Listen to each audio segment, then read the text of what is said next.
This part of the lesson, we're going to focus on the remainder theorem again.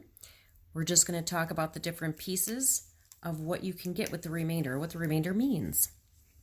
So if you look, this is from the previous notes we did. If you take a polynomial and divide it by some factor that's a binomial, your answer will be a quotient, which can be written as q of x. That's just what you get at the top of your division. And then your remainder would go at the top and what you divided by underneath. So this p of a, we used to put r, that's the same as the remainder. Over here, this is the polynomial that you are dividing into. And underneath is your factor. So as a review from the last set of notes, we're just going to summarize. It says using the ratio, this polynomial over this expression, we're going to simplify using polynomial long division.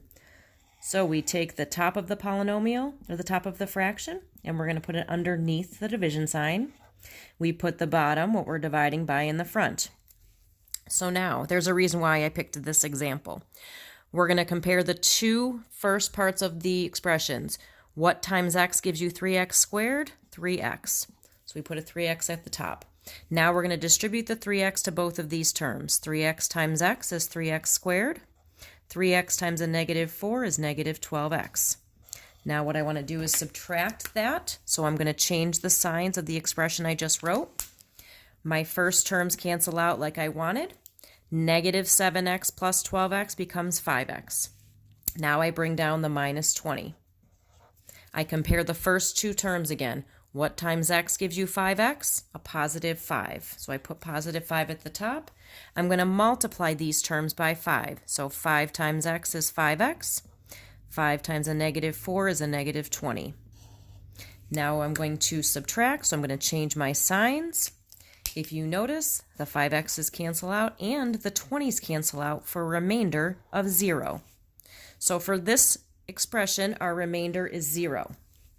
Now what I want to do is evaluate p of 4. Now remember in the last lesson, if we substitute the opposite of the number next to the x of what we're dividing by, we should get the same remainder of 0. So let's see.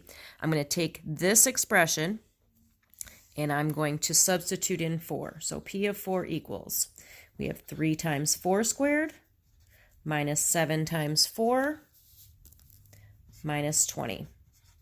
If I do that in my calculator, I get a 0. So notice that the remainders match. So again, for the remainder theorem, if you want to know what the remainder is with this factor, you just plug in the opposite number after the x. So here's what we noticed. I want you to notice the 0. If this is a factor, notice that when we divided this, we got a remainder of 0, so it was a factor. If what you're dividing by is a factor, then there is no remainder, and p of a will give you 0. So if you plug in the number and you get 0, it is a factor. So we're going to do some practice on that. So if you look at, we have 4 examples here. It says determine if each of the factors listed, these are factors. So it says, number 1, is x minus 3 a factor of this? To find out if x minus 3 is a factor, we're going to do p of the opposite of what we see, p of 3.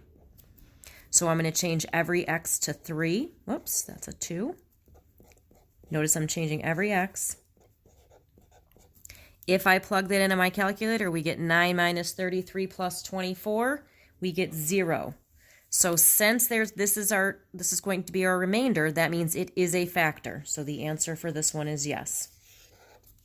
Number 2, is x plus 5 a factor of this? To figure out if x plus 5 is a factor, we're going to do the opposite of positive 5, which is negative 5. So we're going to do p of negative 5. So 2 times negative 5 squared plus 9 times negative 5 minus 2. If we plug this in, we'd have 2 times 25 minus 45 minus 2, and we would get 3. So is x plus 5 a factor? No, because we have a remainder of 3. We have to get a remainder of 0. Next one, is x plus 1 a factor of this? To see if it's a factor, what do we have to plug in? The opposite of what we see. We see plus 1, so we're going to plug in negative 1. So we're going to change every x to negative 1. So negative 1 cubed minus 7 times negative 1 squared minus 11 times negative 1 minus 3. You can always stop the video to try and figure it out on your own. If I plug all of this in on my calculator, I get 0. So that means it is a factor. So the answer is yes. Next one, is x minus 5 a factor of this? If x minus 5 is a factor, then we're going to plug in p of the opposite of what we see, 5. So every x we're going to change to a 5. So we have 5 cubed minus 5 squared minus 19 times 5 minus 10. If I do this on my calculator, and again, you can pause this if you want, we get negative 5. Since there's a number besides 1 or besides 0, that is not a factor. Last one, just to make sure we have enough practice, consider this cubic polynomial.